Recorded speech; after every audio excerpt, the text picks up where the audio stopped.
তো hello guys, আপনারা কিন্তু এই মুহূর্তে গুগল ম্যাপস এর মধ্যে একটা নতুন সমস্যায় পড়ে থাকতে পারেন। এখানে দেখুন একটা নতুন অপশন রয়েছে, আস্ক ম্যাপস বলে।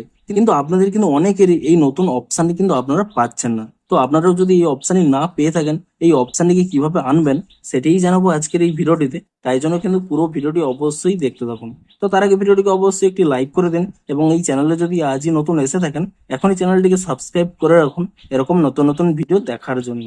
তো আপনারা যদি গুগল ম্যাপস অ্যাপের মধ্যেই আক্স ম্যাপস এই অপশনটি না পেয়ে থাকেন, সিম্পলি কি করবেন, প্রথমে এই গুগল ম্যাপস অ্যাপটিকে কিন্তু এখানে ক্লোজ করে নেবেন এবং তারপর এখানে এই অ্যাপটিকে ট্যাব এন্ড হোল্ড করে নেবেন। তাহলে এখানে একটি অপশন পেয়ে যাবেন, অ্যাপ ইনফো বলে। আপনি এখানে এই অপশনে ক্লিক করে নেবেন এবং তারপরে কি করবেন, এখানে এই ফোর স্টপ অপশনে ক্লিক করে নিয়ে প্রথমে কিন্তু এখানে ফোর স্টপ করে নেবেন এবং তারপর এখানে এই স্টোরেজ ইউজেস এই অপশনে ক্লিক করে নিয়ে এখানে কিন্তু ক্লিয়ার ক্যাচ করে নেবেন এবং তারপরে এখান থেকে ব্যাক করে নেবেন এবং এখানে প্লে স্টোরে গিয়ে এখানে সার্চ করে নেবেন গুগল ম্যাপস বলে এবং সার্চ করে নিয়ে এখানে চেক করে নেবেন যে এই অ্যাপের কোনো নতুন আপডেট এসেছে নাকি।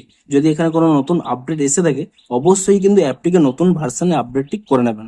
এবং তারপরে দেখুন, আপনারা যখন এই গুগল ম্যাপস অ্যাপটিকে এখানে ওপেন করে নেবেন তাহলেই দেখুন এখানে কিন্তু প্রথমে অপশনটি চলে আসবে, আস্ক ম্যাপস বলে। তো এভাবেই কিন্তু আপনারা এই অপশনটিকে কিন্তু আনতে পারবেন।